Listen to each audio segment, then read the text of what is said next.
الرحمن الرحیم۔ رطب یعنی خرمائے پختہ تازہ۔ حضرت عبداللہ بن جعفر کہتے ہیں کہ میں نے آپ صلی اللہ علیہ وسلم کو ککڑی خرمائے پختہ تازہ کے ساتھ کھاتے ہوئے دیکھا۔ روایت کیا اس کو بخاری و مسلم نے۔ بسم اللہ الرحمن الرحیم، الحمدللہ رب العالمین والصلاة والسلام علی سید الانبیاء والمرسلین محمد وآلہ وصحبہ اجمعین، اما بعد۔ اللہ جل جلالہ و من والوں نے ہمارے لیے جو رسول بھیجا، وہ رسول تمام رسولوں کا سردار ہے، تمام رسولوں سے آگے، اور انہی رسول پاک صلی اللہ علیہ وسلم کی سوانح اور حضور اقدس صلی اللہ علیہ وسلم کون تھے، کیسے تھے، کیا پہنتے تھے، کیا کھاتے تھے، کیسے رہتے تھے، یہ ساری تفصیلیں آپ حضرات کے سامنے گزر رہی ہے۔ ابھی حضور اقدس صلی اللہ علیہ وسلم کیا کھاتے تھے اس کا تذکرہ چل رہا ہے۔ اللہ جل جلالہ و من والوں نے حضور اقدس صلی اللہ علیہ وسلم کو اتنا اختیار دیا کہ فرمایا اگر کہو تو احد پہاڑ کو میں سونے کا کر دوں تاکہ تم مالدار ہو جاؤ اور جو چاہے کھا پی سکو، لیکن حضور اقدس صلی اللہ علیہ وسلم نے فرمایا کہ میں تو یہ چاہتا ہوں کہ ایک دن مجھے کھانے کو ملے تو میں شکریہ ادا کروں، اور ایک دن مجھے کھانے کو نہ ملے تو میں صبر کروں۔ تو اسی طریقے سے حضور اقدس صلی اللہ علیہ وسلم اتنے اونچے، اتنے حبیب ہونے کے باوجود، حضور صلی اللہ علیہ وسلم اللہ تبارک و تعالیٰ کے محبوب ہونے کے باوجود، حضور اقدس صلی اللہ علیہ وسلم کا کھانا بہت ہی سادہ تھا اور بہت ہی عامیانہ تھا، جیسے ہم لوگ کھایا کرتے ہیں وہی ہے۔ ان میں سے بتایا کہ حضور اقدس صلی اللہ علیہ وسلم کھجور کھایا کرتے تھے۔ اس سے پہلے روایت تمہارے سامنے گزری تھی کہ حضرت عائشہ صدیقہ رضی اللہ تعالیٰ عنہ فرماتی ہے، اور حضرت عائشہ کے فرمانے سے پہلے یہ بھی دیکھ لو کہ حضور اقدس صلی اللہ علیہ وسلم اپنی تمام ازواج مطہرات کو ایک سال تک جتنا کھانے کی ضرورت ہو، جتنا پینے کی ضرورت ہو، جتنا رہنے کی ضرورت ہو، جتنا کپڑے وغیرہ کی ضرورت ہو، یعنی دنیاوی زندگی کی ساری ضرورتیں حضور اقدس صلی اللہ علیہ وسلم پیشگی ہی پہلے ہی ایک سال میں حضور اقدس صلی اللہ علیہ وسلم دے دیا کرتے تھے۔ لیکن ازواج مطہرات بھی، یعنی حضور اقدس صلی اللہ علیہ وسلم کی اہلیہ بھی اتنی متقی اور پرہیزگار تھی کہ حضور اقدس صلی اللہ علیہ وسلم جو عطا فرماتے تھے اس کو حفاظت کے ساتھ کباٹوں میں نہیں رکھتی تھی۔ آج کل تو ہمارے یہاں اگر عورتوں کو اچھا کپڑا دیا جائے، کوئی اچھی چیز دی جائے تو وہ سنبھال کر اس کو رکھ لیتی ہے، کل کو کام آئے گا، لیکن صحابہ کرام اور حضور صلی اللہ علیہ وسلم کی ازواج مطہرات جو ہیں ان کو فکر تھی تو آخرت کی تھی۔ اس وجہ سے جو کچھ حضور اقدس صلی اللہ علیہ وسلم دیتے تھے وہ سب اللہ کے راستے میں تقسیم کر دیا کرتی تھی، جس کی وجہ سے غربت ہی غربت ہوتی تھی۔ ایک روایت میں آتا ہے کہ حضرت عائشہ صدیقہ رضی اللہ تعالیٰ عنہ کے گھر میں کسی وقت میں جب اللہ تعالیٰ نے بہت ساری فتوحات عام کر دی تو ایک بوری بھر کر، بوری جانتے ہو تم کوتھرے کو کہتے ہیں، اس کو بھر کر دینار یعنی سونا حضرت عائشہ صدیقہ رضی اللہ تعالیٰ عنہ کی خدمت میں ہدیہ میں بھیجا۔ اگر آج کسی کو اگر 1 لاکھ 2 لاکھ 3 لاکھ روپے ہدیہ میں دیا جائے تو وہ سب سے پہلا کام ہمارے لوگ میں تو یہی کرتے ہیں کہ سب سے پہلے تو مکان بناتے ہیں، اور مکان بن گیا تو پھر گاڑی خریدتے ہیں، اور گاڑی سے بھی بچ گیا تو پھر لاڑی خریدتے ہیں، شادی کر لیتے ہیں۔ لیکن حضرت عائشہ صدیقہ رضی اللہ تعالیٰ عنہ وغیرہ کا معمول یہ نہیں تھا، بلکہ باندی کو بلایا اور وہ جو سونا جس میں رکھا ہوا تھا اس میں سے کچھ نکال کر کہا کہ فلانے کو دے آؤ، فلانے کو دے آؤ، فلانے کو دے آؤ، فلانے کو دے آؤ، یہاں تک کہ وہ سارا کا سارا پورا کا پورا بورا جو تھا وہ سب کا سب اللہ کے راستے میں خرچ ہو گیا۔ حضرت عائشہ صدیقہ رضی اللہ تعالیٰ عنہ نفل روزہ رکھا ہوا تھا، افطار کا وقت آیا تو افطاری کرنے کے لیے کوئی چیز نہیں تھی۔ باندی نے کہا تھا کہ اتنے سارے پیسے تقسیم کیے تو 1 آدھ درہم رکھ لیا ہوتا تو ہمیں افطار کے لیے کام آتا۔ تو حضرت عائشہ صدیقہ رضی اللہ تعالیٰ نے فرمایا کہ مجھے یاد کیوں نہیں دلا دیا کہ ہمیں افطار کی بھی ضرورت پڑے گی۔ یعنی اپنی ضروریات ان لوگوں کے سامنے تھی نہیں تھی تو دوسروں کی ضروریات تھی. بزرگ اور دوستو، یہ تھا صحابہ کرام اور حضور اکرم صلی اللہ علیہ وسلم کی ازواج مطہرات کا حالات. تو میں بھی بتا رہا تھا کہ یہ حضرت عائشہ صدیقہ رضی اللہ تعالیٰ نے فرماتی ہے کہ کبھی ایسا نہیں ہوا کہ مسلسل 3 مہینے تک ہمارے گھر میں آگ جلی ہو، کھانا پکانے کی نوبت ہی نہیں آتی تھی. اور آج ہم بہت شور کرتے ہیں، بہت سوچتے ہیں اور بہت کہتے ہیں بہت غریب ہے، بہت پریشانی ہے، بہت فکر ہے، بہت پریشانی ہے. لیکن کسی کے گھر میں ایسا نہیں ہوگا کہ صبح سے جو کیا ہے گیس کا چولہا جلتا ہے اور 8-9 بجے تک تو ناشتے میں چلے گا، 8-9 بجے کے بعد دوپہر کے کھانے میں چلے گا، دوپہر کے کھانے کے بعد پھر شام کے 4 بجے چائے ناشتے میں چلے گا اور پھر اس کے بعد شام کو کھانے کے لیے چلے گا. گویا کہ صبح سے چلا ہوا شام تک چولہا پکتا ہی چلا جا رہا ہے اور پھر بھی ہم چلا رہے ہیں کہ ہمارے پاس کچھ نہیں ہے. حضرت عائشہ صدیقہ رضی اللہ تعالیٰ فرماتے ہیں کہ کبھی 3 مہینے صحابی نے پوچھا کہ پھر 3 مہینے تک آپ زندگی کیسے گزارتی تھی؟ تو فرمایا کہ کھجور کھا لیا اور پانی پی لیا، یا کبھی کسی کے یہاں سے ہدیہ میں دودھ آ گیا وہ دودھ پی لیا. اسی طریقے سے ہماری زندگی گزرتی تھی. بہرحال حضور اکرم صلی اللہ علیہ وسلم کے کھانے کے بیانوں میں یہ بیان شروع ہوا ہے اور حضور اکرم صلی اللہ علیہ وسلم کھجور کھایا کرتے تھے. جی. عبداللہ بن جعفر کہتے ہیں کہ میں نے آپ کو ککڑی خرمائے پختہ کے ساتھ کھاتے ہوئے دیکھا.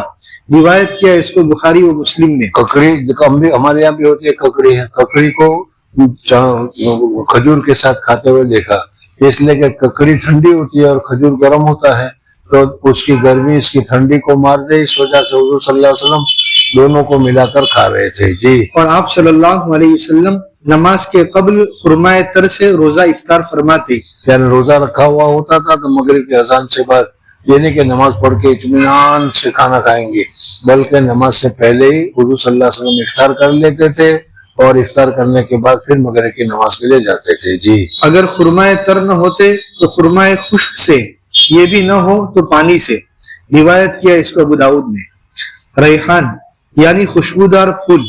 آپ صلی اللہ علیہ وسلم نے ارشاد فرمایا جس شخص کے سامنے ریحان پیش کیا جاوے اس کو رد نہ کرے، کیونکہ اس میں احسان بھی ہلکا ہی ہے اور خوشبو پاکیزہ ہے. یعنی ریحان کی خوشبو، ریحان آج کل جس کو ہم کیا کہتے ہیں تخم ریحان کہتے ہیں، تخمریاں کہتے ہیں، اس کا جو پودا ہوتا ہے اس کے پتے بھی بڑے خوشبودار ہوتے ہیں اور پھر اس میں سے کیا ہے جو تخم ریحان جو ہوتا ہے وہ بھی بڑا مفید ہوتا ہے. اگر کسی آدمی نے اگر ایسا ہلکا سا ہدیہ بھی پیش کیا تو دل میں برا نہیں ماننا چاہیے. آج کل یہ نہیں سمجھنا چاہیے کہ ہدیہ میں 100 روپے 200 روپے بڑی قیمت کا ہو تو ہی ہدیہ ہے، بلکہ معمولی چیز کا اگر ہدیہ ہو تو اس کو بھی قبول کر لینا چاہیے. حضور صلی اللہ علیہ وسلم فرماتے کہ اس میں خوشبو بہت ہے، اس وجہ سے خوشبودار چیز اگر کوئی آدمی پیش کرے تو اس کو رد نہیں کرنی چاہیے. جی. زنجبیل یعنی سونٹ. زنجبیل یعنی سونٹ، یعنی پتہ ہی نہیں چلتا. سونٹ یعنی ادرک.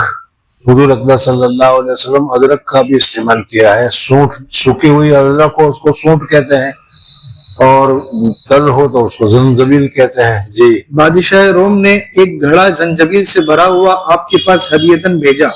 آپ نے ایک ایک ٹکڑا سب کو کھانے دیا. روایت کیا اس کو ابو نعیم نے کتاب الطب میں. سنا یعنی ایک بات یہ بھی معلوم ہے جو یہاں پر نہیں کہی گئی، تو یہ کہ حضور صلی اللہ علیہ وسلم اگر کوئی ہدیہ میں پیش کیا جائے تو ہم ہی اس کے حقدار ہوتے ہیں، خود ہی کھاتے ہیں، رکھ کے کل کام آئے گا پرسوں کام آئے گا. لیکن حضور اکرم صلی اللہ علیہ وسلم نے ایسا نہیں کیا، بلکہ ہر ایک کو تھوڑا تھوڑا ایک ایک ٹکڑا تقسیم کر دیا تاکہ ہر ایک کو فائدہ ہو، ہر ایک فائدہ اٹھائے اور کیا ہے ہر ایک کو کیا ہے اس کے فائدہ ملے. جی. سنا مشہور ہے کہ آپ نے ایک صحابیہ کو سنا کا مسل لینے کو فرمایا اور ارشاد فرمایا. سنا کیا ہے؟ سنا مکی. سنا مکی جانتے ہو کہ نہیں؟ نہیں جانتے، جنگل میں جاؤ پھر سمجھ نہیں جانتے. سنا مکی ایک پتا ہوتا ہے کہ اس کے کھانے سے 10 لگتے ہیں. ہم مطلب جھولا باور ہوتی ہے وہ اور سعودیہ میں جنگلوں میں بہت ہوتی ہے، بکریاں بھی بہت کھاتی تھی، اس وجہ سے اب تو نہیں، اس زمانے میں شروع میں جب حج کے لیے جایا کرتے تھے 50-60 سال پہلے، تو اس صورت میں وہاں کا گوشت کھانے سے ہمیں بھی دست لگ جاتا تھا، اس لیے کہ وہ سارا کا سارا سنا ہی کھائی ہوئی ہوتی تھی۔ بہرحال ابھی تو بہت ساری تبدیلیاں آ گئی۔ یہ سنا ایک قسم کی کیا ہے، جڑی بوٹی ہے، سبزی ہے، پتی ہے جی۔ ارشاد فرمایا کہ اگر کوئی چیز موت سے شفا دینے والی ہوتی تو وہ سنا ہوتی۔ روایت کیا اس کو ترمذی اور ابن اور ماجہ۔ موت سے چھٹکارا نہیں ہے، اس وجہ سے سنا کھاؤ تو بھی موت آئے گی۔ کوئی یہ سمجھے کہ اتنی اچھی مضبوط غذا کھا رہا ہوں میری موت نہیں آئے گی، ہو نہیں سکتا۔ موت تو اپنے وقت پر جو اللہ تبارک و تعالیٰ نے لکھ رکھی ہے، سلاجت کھاؤ یا دوسرا جو چاہے کھاؤ، موت اپنے وقت پر آئے گی جی۔ سفرجن یعنی سیب و بہی، آپ نے ابو ذر رضی اللہ عنہ کو ایک سیب دے کر فرمایا کہ یہ قلب کو تقویت دیتا ہے اور طبیعت کو خوش کرتا ہے اور سینے کی کرب کو دور کرتا ہے۔ سفرجن جو ہمارے یہاں ملتے ہیں وہ جی، یعنی یہ سب چیز حضور اکرم صلی اللہ علیہ وسلم نے کھائی ہے۔ کیا گھی؟ گھی، اچھا۔ خبز کے بیان میں آپ کا گھی کی تمنا فرمانا گزر چکا۔ سمک یعنی مچھلی، آپ نے عنبر ماہی کا گوشت صحابہ کے پاس سے لے کر ابو درداء رضی اللہ عنہ کے سمندر نے مچھلی پھینکی تھی عنبر کی، حضور صلی اللہ علیہ وسلم نے اس کو کھایا ہے، مچھلی بھی کھائی ہے جی۔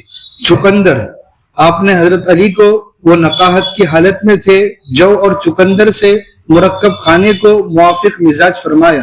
روایت کیا اس کو ترمذی اور ابو داؤد نے۔ کلونجی، اس کا ذکر حبۃ السودا میں گزر چکا۔ اس شاعیر، میں بھی اللہ تبارک و تعالیٰ نے کلنجی میں اللہ تبارک و تعالیٰ نے بہت سارا فائدہ رکھا ہے، موت کے علاوہ تمام بیماریوں سے شفا ہے جی۔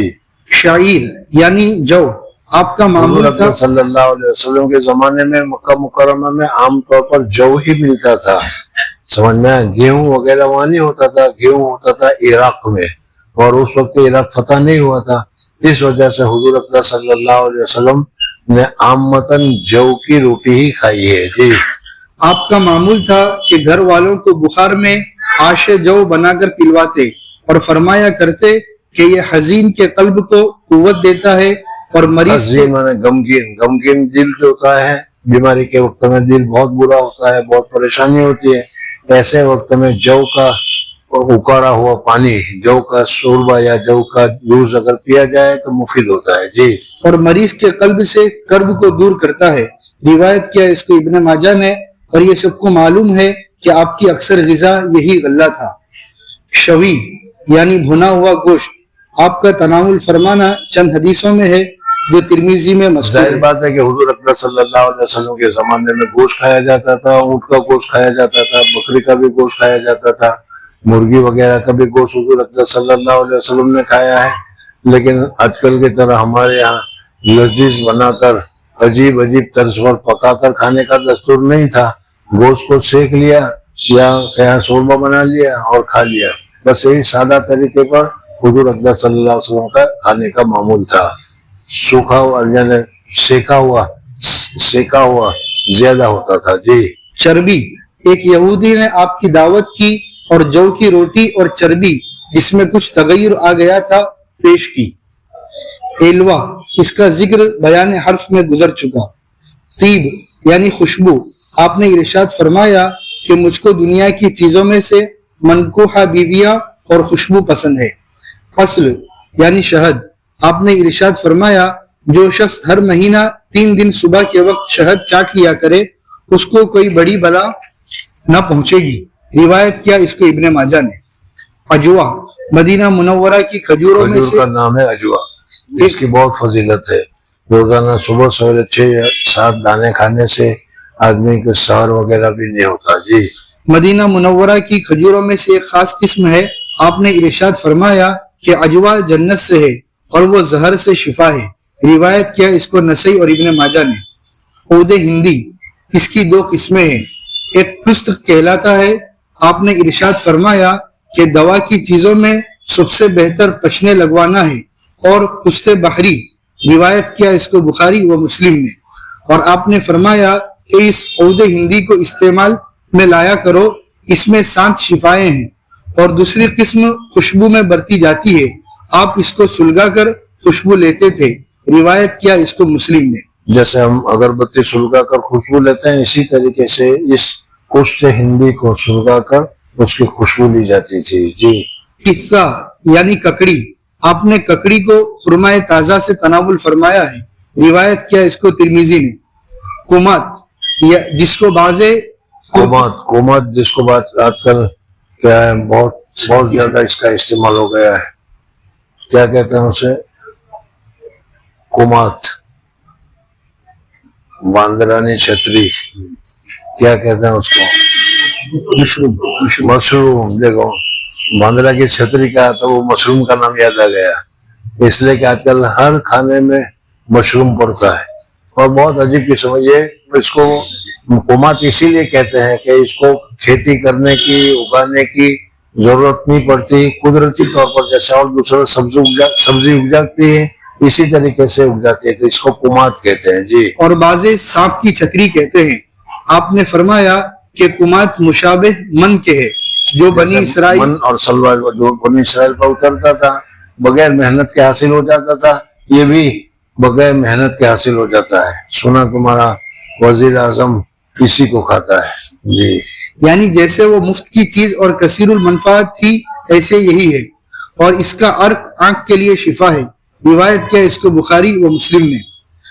کباس یعنی پیلو کا پھل، ایک بار صحابہ جنگل میں اس کو چن رہے تھے، آپ نے فرمایا سیاہ لو وہ عمدہ ہوتا ہے، روایت کیا اس کو بخاری و مسلم نے۔ لحم یعنی گوشت، آپ نے فرمایا کہ اہل دنیا و اہل جنت کی سب غذاؤں کا سردار گوشت ہے، روایت کیا اس کو ابن ماجہ نے۔ اور آپ صلی اللہ علیہ وسلم دست کا گوشت پسند فرماتے تھے، روایت کیا اس کو بخاری و مسلم نے۔ اور آپ نے فرمایا کہ پش کا گوشت عمدہ ہوتا ہے، روایت کیا اس کو ابن ماجہ نے۔ اور آپ پوٹ جس کو ہم کہتے ہیں پوٹ کا گوشت۔ جی۔ اور آپ نے خرگوش کا گوشت بھی قبول فرمایا ہے، روایت کیا اس کو بخاری و مسلم نے۔ اور گور خر کا گوشت کھانے کی صحابہ کو اجازت دی تھی، روایت کیا اس کو بخاری و مسلم نے۔ اور آپ نے سوکھا ہوا گوشت بھی کھایا ہے، سنن میں روایت کیا ہے۔ اور مرغ کا گوشت بھی آپ نے کھایا ہے، روایت کیا اس کو بخاری و مسلم نے۔ اور سنن میں سرخاب کا گوشت کھانا آپ کا مروی ہے، اور صحابہ نے آپ کے ہمراہی میں ٹڈی کھائی ہے۔ ٹڈی جو آتی ہے اڑ کر کھیتوں وغیرہ میں، اس کو بھی کھانا جائز ہے۔ حضور صلی اللہ علیہ وسلم یہاں ریت والے علاقے میں بہت زیادہ ہوتی ہے، وہاں پر ہوتی تھی، حضور اکرم صلی اللہ علیہ وسلم نے اس کو بھی کھائی ہے۔ جی۔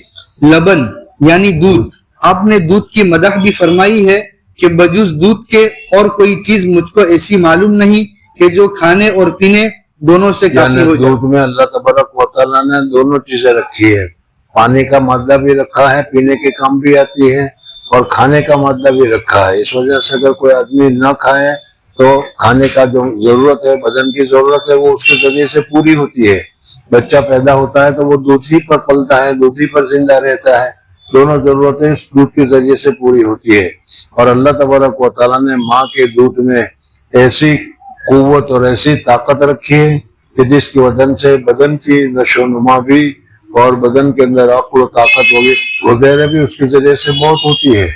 آج کل فگر کے بدل جانے کی وجہ سے کیا ہے، عورتیں بچوں کو دودھ نہیں پلاتی، اچھا نہیں کرتی، بلکہ ان کو کم سے کم 1.5 سال 2 سال جتنی مدت ہے دودھ پلانا چاہیے۔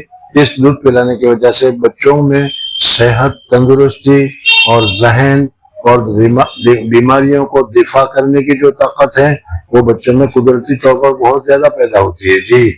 ماں یعنی پانی، بعض خاص پانیوں کی آپ نے فضیلت بیان فرمائی ہے۔ خاص پانی کی بہت زیادہ فضیلت ہے، زمزم کا پانی ہے اس کی بہت فضیلت ہے۔ حضور صلی اللہ علیہ وسلم کے بدن مبارک سے جو معجزہ کے طور پر پانی نکلتا تھا وہ سب سے اچھا تھا۔ اور یہ عام پانی میں بھی بعض پانی بڑا خاص ہوتا ہے، بعض پانی بڑا حزین ہوتا ہے، اور بعض پانی میں بہت ہی زیادہ طاقت ہوتی ہے وغیرہ وغیرہ۔ جی۔ چنانچہ سیحان و جیحان و نیل و فرات کو انہار جنت سے فرمایا، روایت کیا اس کو بخاری و مسلم نے۔ بعض محققین نے اس کی توجیہ میں کہا ہے کہ پانی کے جید ہونے کے تمام طرق ان میں جمع ہے، اس لیے تشبیہاً انہار جنت سے تشبیہ دی۔ اور زمزم کی نسبت فرمایا ہے کہ زمزم جس نیت سے پیا جاوے اسی کے لیے ہے، ماء الزمزم لمن شرب له، جس نیت سے پیو گے اللہ تبارک و تعالی پورا کرے گا۔ حضرت ابو ذر غفاری رضی اللہ تعالیٰ عنہ کے متعلق ہے کہ جب آئے تو میں مہینے رہا وہاں پر، اور کھانا وانا کچھ بھی نہیں تھا، صرف زمزم پیتا تھا۔ زمزم کا پانی کھانے کے کام میں بھی آتا تھا، میرا بدن بھی موٹا ہو گیا، بدن بھی طاقت والا ہو گیا، اور پینے کے کام میں بھی یہی آتا تھا۔ جی مشک، آپ نے فرمایا کہ کستوری جس کو مشک کہتے ہیں، سب خوشبوؤں میں پاکیزہ خوشبو مشک ہے۔ اللہ تبارک و تعالیٰ نے بعض ہرن میں یہ طاقت رکھی ہے کہ اس کا خون اس کے ناف کے پاس آ کر جم جاتا ہے، پھر اس کے بعد وہ خون سوکھ جاتا ہے، اور سوکھنے کے بعد اس میں اللہ تبارک و تعالیٰ ایسی خوشبو پیدا کر دیتے ہیں کہ وہ ہرن جس کھیت میں ہو، وہ ہرن جس جنگل میں ہو، وہ جنگل مشک کی وجہ سے، کستوری کی وجہ سے خوشبودار ہو جاتا ہے، خوشبو آتی رہتی ہے۔ شکاری اسی خوشبو کو دیکھ کر اس ہرن کا شکار کر کے اس کستوری کو نکال لیتے ہیں اور پھر مشک کو بیچتے ہیں، جتنے قیمت میں بھی بکتا ہے وہ۔ جی آپ نے احرام کے قبل اور احرام کے بعد اس کا استعمال بھی فرمایا ہے، روایت کیا اس کو بخاری و مسلم میں۔ نورہ یعنی چونا، آپ جب بال صاف کرنے کے لیے اس کا استعمال فرماتے تو اول پوشیدہ بدن کو لگاتے، روایت کیا ابن ماجہ نے، یعنی کبھی اس سے بھی بال دور کر دیے ہوں گے۔ نبق یعنی بیر، آپ نے فرمایا کہ آدم علیہ السلام جب زمین پر اترے تو سب سے اول بیر کھایا تھا۔ ایک زمانہ تھا کہ ہمارے زمانے میں تو راندیر کے بیر بہت مشہور تھے، لوگوں میں نام ہی تھا اس کا راندیری بیر۔ اب تو وہ راندیر بھی گیا اور بیر بھی گیا ہے یا نہیں۔ سمجھے، حضرت آدم علیہ السلام جب جنت میں گئے تو سب سے پہلے جنت میں پیدا کیا اللہ تعالیٰ نے رکھا، تو جنت میں حضرت آدم علیہ السلام نے بیر کھایا ہے۔ اب وہ بیر تو ایک نام ہے، لیکن اب جنت کی نعمت اس میں کیسی ہوگی، وہ بیر کتنا عمدہ ہوگا، وہ سوچنے کی بات ہے۔ بہرحال حضرت آدم علیہ السلام نے سب سے پہلے جنت میں بیر کھایا ہے۔ جی ورس یعنی ایک خاص قسم کی سرد گھاس جس سے کپڑے وغیرہ رنگے جاتے ہیں۔ آپ نے ذات الجنت میں ورس اور روغن زیتون کی تعریف فرمائی، روایت کیا اس کو ترمذی نے۔ یقطین یعنی کدو، آپ کا برتن میں سے تلاش کر کے کھانا، بخاری و مسلم نے روایت کیا ہے۔ حضرت انس رضی اللہ تعالیٰ عنہ کی روایت ہے کہ حضور اقدس صلی اللہ علیہ وسلم کو ایک درزی نے دعوت دی، حضور صلی اللہ علیہ وسلم اس کی دعوت میں گئے کھانے کے لیے، حضرت انس بھی گئے تو اس نے وہاں پر کدو پکایا تھا۔ کدو جانتے ہو نہیں، جس کو دودھی بھی کہتے ہیں، اور دو تین قسم کی ہوتی ہے، ایک تو لمبی دودھی ہوتی ہے، ایک گول ہوتی ہے، سمجھ میں آئے، اور ایک موٹی تازی بھی ہوتی ہے۔ تو اس میں کدو جو ہے حضور صلی اللہ علیہ وسلم تلاش کر کے اس کے قتلے کھا رہے تھے، میں اپنی جگہ سے بھی نکال کر حضور کی جگہ میں رکھتا تھا کہ حضور صلی اللہ علیہ وسلم کو پسند ہے تو زیادہ کھائیں، تو اس سے معلوم ہوا کہ حضور اقدس صلی اللہ علیہ وسلم نے کدو بھی کھایا ہے۔ جی اور حضرت عائشہ رضی اللہ تعالیٰ عنہ کو فرمایا کہ جب ہنڈیا پکاؤ تو کدو زیادہ ڈالا کرو کہ وہ قلب حزین کو قوت دیتا ہے، یعنی غمگین دل کو طاقت دیتا ہے، مقوی قلب ہے اگر حکیموں کی زبان میں بات کرے تو۔ جی اور آپ کی ہیئت کھانا کھانے کے وقت دو تھی، ایک اکڑو۔ اب یہ کہ حضور صلی اللہ علیہ وسلم کھانا کھانے کے لیے کس طریقے سے بیٹھتے تھے، ہم کس طریقے سے بیٹھتے ہیں وہ دیکھو، اور حضور صلی اللہ علیہ وسلم کا طریقہ کیا تھا وہ بتایا گیا۔ ٹیک لگا کر کھانا، کرسی پر کھانا، ٹیبل کرسی پر کھانا، حضور اقدس صلی اللہ علیہ وسلم نے ایسا کھانا نہیں کھایا، بلکہ کھانے کے وقت میں بھی حضور اقدس صلی اللہ علیہ وسلم نے تواضع کے ساتھ کھایا ہے، اکڑو بیٹھ کر کھایا ہے۔ اکڑو بیٹھنا جانتے ہو تم لوگ، اس وقت میں نے بتایا تھا، سمجھ میں آیا نہیں؟ تو اس طریقے سے اکڑو بیٹھ کر حضور صلی اللہ علیہ وسلم جس طرح غلام ایک عاجزی کے ساتھ کھانا کھاتا ہے، اس طریقے سے حضور صلی اللہ علیہ وسلم بھی اکڑو بیٹھ کر کھانا کھایا کرتے تھے۔ آج کل تو ہمارے یہ صاحبزادے بھی کوئی اکڑو بیٹھ کر نہیں کھاتا، بلکہ وہاں پر بھی عجیب طرز پر بیٹھ کر کھاتے ہیں۔ جی اور آپ کی ہیئت کھانا کھانے کے وقت دو طرح تھی، ایک اکڑو، دوسرے دو زانوں، کہ بائیں دو قدم زانوں یا اس طریقے سے جیسے تم ابھی بیٹھے ہوئے ہو، دونوں پاؤں کو ایک طرف نکال کر بیٹھ جانا۔ جی بائیں قدم کا تلوا داہنے قدم کی پشت سے لگا ہوتا، اور آپ 3 انگلیوں سے کھاتے، اور آپ تین ہوگا کیا ہے، اور آپ 3 انگلیوں سے کھاتے۔ چین کہاں گیا تھا؟ آپ کی انگلیوں سے کھاتے نہیں، 3 انگلیوں سے کھاتے. حضور صلی اللہ علیہ وسلم کھانے میں بھی 3 انگلیوں سے کھاتے تھے، چاول ہو تو بھی، روٹی ہو تو بھی. ہم تو 5 انگلیوں کے ساتھ. سمجھ میں کھانا جائز ہے، لیکن ایک قسم کی بے صبری ہے. اطمینان اور سکون کے ساتھ 3 انگلیوں سے کھاؤ تو منہ میں بھی اچھی طریقے سے جائے گا، ادھر ادھر بھی نہیں گرے گا، اور کیا اچھی طریقے سے کھایا بھی جائے گا. جی. اور فارغ ہونے کے بعد ان کو چاٹ لیتے. ہاں، پھر حضور صلی اللہ علیہ وسلم نے فرمایا کہ جب کھانا کھا کر فارغ ہو جاؤ تو انگلیوں پر جو لگا ہوا ہو اس کو چاٹ لو، اور اس چاٹنے سے اللہ تبارک و تعالیٰ تمہارے اندر ہاضمہ کی قوت پیدا کرے گا اور کھانا اچھی طریقے سے ہاضم ہوگا. اور دوسرا کہ اس میں یہ بھی معلوم ہوتا ہے کہ ہم کھانے کے محتاج ہیں، اس وجہ سے ذرا سا لگا ہوا ہو تو اس کو بھی ضائع نہیں کرتے، چھوڑتے نہیں، بلکہ اس کو بھی چاٹ لیتے ہیں اور چوس لیتے ہیں. اس وجہ سے روٹی ہو، ترکاری ہو، کیسی حالت میں ہو تو کھانا کھانے کے بعد ہاتھ کے دھونے سے پہلے یا کھانا کھانے کے بعد ہاتھ کو پوچھنے سے پہلے اس کو چبا لینا چاہیے، چوس لینا چاہیے. جی. اور پانی شیریں اور سرد پیتے. حضور اکبر صلی اللہ علیہ وسلم کو میٹھا پانی پسند تھا، ایک بات، اور حضور صلی اللہ علیہ وسلم کو ٹھنڈا پانی پسند تھا. جس جگہ سے بھی لایا جاتا تھا، کنویں سے لایا جاتا تھا حضور صلی اللہ علیہ وسلم کے زمانے میں، تو ہماری طرح یہ کیا ہے نل وغیرہ نہیں تھے، بلکہ کنواں سے پانی لایا جاتا تھا، رات کو مٹکے میں رکھا جاتا تھا، اور ایسا پانی صبح بہت ٹھنڈا ہو جاتا ہے. دیہاتوں میں عامتاً ایسا ہوتا ہے، اب تو دیہاتوں میں بھی یہ بات ختم ہو رہی ہے. تو حضور صلی اللہ علیہ وسلم کا ایسا باسی پانی جو مٹکا میں رہا ہو اور صبح میں ٹھنڈا ہوا ہو، ایسا ٹھنڈا پانی حضور صلی اللہ علیہ وسلم کو بہت زیادہ پسندیدہ تھا.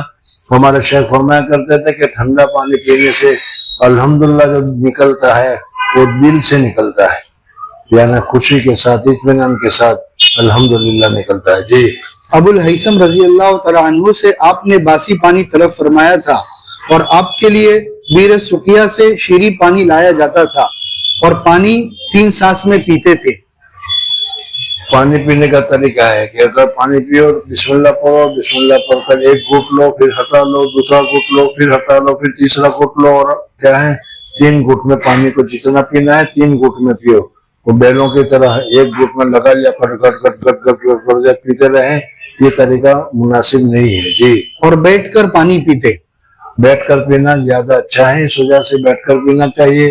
اگر کہیں بیٹھنے کی جگہ نہ ہو تو کھڑے ہو کر بھی پینا جائز ہے، کھڑے ہو کر پینا منع نہیں ہے، لیکن سنت ہے بیٹھ کر اطمینان سے پینا. جی. اور آپ کے پاس پانی پینے کا ایک پیالہ لکڑی کا اور ایک پیالہ. اب دوسری بات یہ بتا رہے ہیں کہ کیسا گلاس میں پیتے تھے یا کس میں پیتے تھے، کیونکہ حضور اکبر صلی اللہ علیہ وسلم کے زمانے میں ایسے متنوعات نہیں تھے. ایک لکڑی کا پیالہ تھا، حضور اکبر صلی اللہ علیہ وسلم اسی میں پانی پیا کرتے تھے. اس وجہ سے اگر کوئی سنت کی ادائیگی کے لیے کوئی پیالے میں پانی پیے تو یہ جائز اور درست ہے. جی. اور ایک پیالہ کانچ کا تھا. ملبوسات. اب یہاں سے پہننے کے کپڑے کے متعلق بیان کرتے ہیں کہ حضور اکبر صلی اللہ علیہ وسلم کیسے کپڑے پہنتے تھے، کس قسم کے کپڑے پہنتے تھے. عام وطن دستور تو تھا ایک لنگی کا، اور وہ لنگی بھی سلی ہوئی نہیں، کھلی ہوئی. سمجھ میں حضور صلی اللہ علیہ وسلم اور صحابہ کرام رضوان اللہ تعالیٰ علیہ مجمعین عام وطن لنگی پہنتے تھے، اور دوسرا کفنی کی جگہ، کرتے کی جگہ پر ایک چادر ہوتی تھی، اس چادر سے پورے بدن کو ڈھانپ لیا کرتے تھے. پتلی بھی ہوتی تھی، موٹی بھی ہوتی تھی، سردیوں میں کام آئے ویسے بھی ہوتی تھی، گرمیوں میں کام آئے ایسے بھی ہوتی تھی. جی. آپ صلی اللہ علیہ وسلم کا لباس. اور آپ صلی اللہ علیہ وسلم نے تنگ لباس بھی پہنا ہے، جس کو آج کل ہم سویٹر سے کہتے ہیں. اونی لباس بھی حضور صلی اللہ علیہ وسلم نے پہنا ہے. اونی چادر بھی حضور صلی اللہ علیہ وسلم نے اوڑھنے کے لیے استعمال فرمائی ہے. جی. آپ صلی اللہ علیہ وسلم کا لباس چادر اور لنگی اور کرتا اور امامہ ہوتا تھا. پاجامہ کے متعلق روایت میں آتا ہے کہ حضور اکبر صلی اللہ علیہ وسلم پاجامہ جو ہم پہن رہے ہیں، حضور اکبر صلی اللہ علیہ وسلم نے سلایا تو تھا لیکن پہننا ثابت نہیں ہے. حالانکہ پاجامے کی تعریف حضور صلی اللہ علیہ وسلم نے فرمائی ہے کہ اس سے سطر بہت اچھا چھوٹتا ہے. جی. اور سفید کپڑے کو بہت پسند فرماتے. اور کلر میں حضور صلی اللہ علیہ وسلم کو سفید کپڑے بہت زیادہ پسند تھے، اسی وجہ سے حکم بھی فرمایا کہ اپنے مردوں کو سفید کپڑوں میں کفن دو، اور جب تم پہنو تو پہننے کی حالت میں بھی سفید کپڑے زیادہ مناسب ہے، زیادہ اچھے ہیں۔ حضور صلی اللہ علیہ وسلم بھی عامتاً سفید کپڑے کو پہنتے تھے، کلر والے بھی پہنے لیکن بہت کم، زیادہ تر معاملہ جو ہوتا تھا سفید کپڑوں کا ہوتا تھا جی۔ اور مخطط چادر کو بھی پسند رکھتے۔ مخطط یعنی ایسی چادر کہ جس کے اوپر لکیر پڑی ہوئی ہو، ایسی چادر بھی حضور صلی اللہ علیہ وسلم نے استعمال کی ہے جس میں سرخ رنگ یا کوئی اور کلر کا دھاگا وغیرہ پڑا ہو جی۔ اور امامے کے نیچے ٹوپی بھی پہنتے۔ حضور صلی اللہ علیہ وسلم کا عامتاً معمول امامہ باندھنے کا تھا، اس لیے امامہ باندھنا مسنون ہے، لیکن ہم لوگ جو ہے یا تو اس کو چھوڑ چکے ہیں یا کوئی آدمی ہے جو مجبوری کی وجہ سے نہیں پہنتا کہ امامہ کی وجہ سے سر میں تکلیف ہو جاتی ہے، سر میں درد ہوتا ہے وغیرہ۔ بہرحال امامہ حضور صلی اللہ علیہ وسلم ہمیشہ پہنتے تھے، اس وجہ سے امامہ ضرور پہننا چاہیے جی۔ اور گاہے صرف ٹوپی یا صرف امامہ پر بھی اکتفا فرماتے، اور شملہ کبھی ہوتا اور شملہ کبھی ہوتا، شملہ تو وہ دلی کے پاس ہے، اور شملہ کبھی ہوتا کبھی نہ ہوتا۔ شملہ میں جو ہم جو چھیڑا یا آخر کا حصہ چھوڑ دیتے ہیں تو اس کو شملہ کہتے ہیں، اور وہ کبھی اگر چھوٹا کپڑا ہو تو اس کو نہیں ہوتا، صرف باندھ دیتے تھے، اور بڑا ہوتا تھا تو پیچھے اور لٹکتا ہوا ہوتا تھا جی۔ اور قبا بھی پہنا ہے، جبا قبا، اور آپ کی چادر کا طول 6 ہاتھ اور عرض 3 ہاتھ، ایک ہاتھ 1.5 ہاتھ کا 1 گز ہوتا ہے، تو اس حساب سے لگا لو کہ حضور صلی اللہ علیہ وسلم کی چادر کتنی گز کی کتنی لمبی ہوتی تھی جی۔ اور تہبند کا طول 4 ہاتھ 1 بالش اور عرض 2 ہاتھ 1 بالش آیا ہے، چوڑائی میں 2 ہاتھ جی۔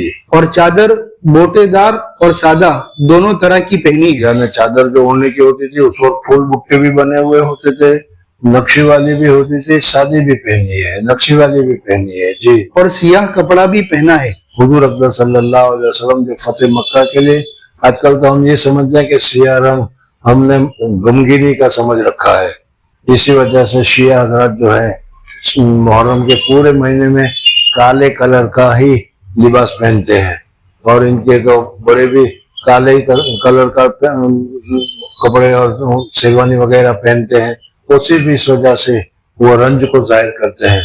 حضور اکبر صلی اللہ علیہ وسلم کی یہ بات یہاں نہیں تھی، کبھی حضور صلی اللہ علیہ وسلم نے کالے رنگ کا امامہ بھی پہنا ہے، کبھی حضور صلی اللہ علیہ وسلم فتح مکہ پر گئے، فتح مکہ سے زیادہ خوشی کیا ہوگی، لیکن اس وقت حضور صلی اللہ علیہ وسلم نے کالا امامہ باندھا ہے۔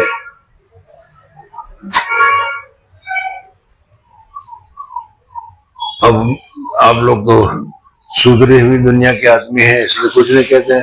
ہمارے یہاں سمجھ میں دلہا میاں اگر کالا کپڑا یا کالا جبہ یا کالے کوئی چیز پہنے تو دیکھو کیا ہوتا ہے، کہتے ہیں ایسے خوشی کے موقع پر ایسے کالا کپڑا پہن کر آ گئے، یہ غلط ہے، یہ صحیح نہیں ہے، اگر ہے تو اس کو نکالنا چاہیے، دور کرنا چاہیے۔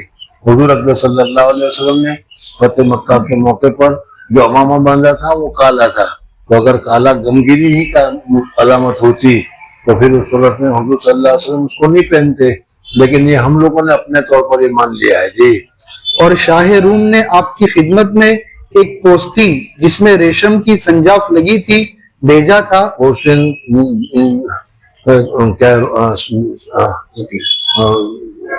جیکٹس، اس کا ترجمہ اگر کر سکوں تو ایک جیکٹ بھیجا تھا حضور صلی اللہ علیہ وسلم کے لیے جی۔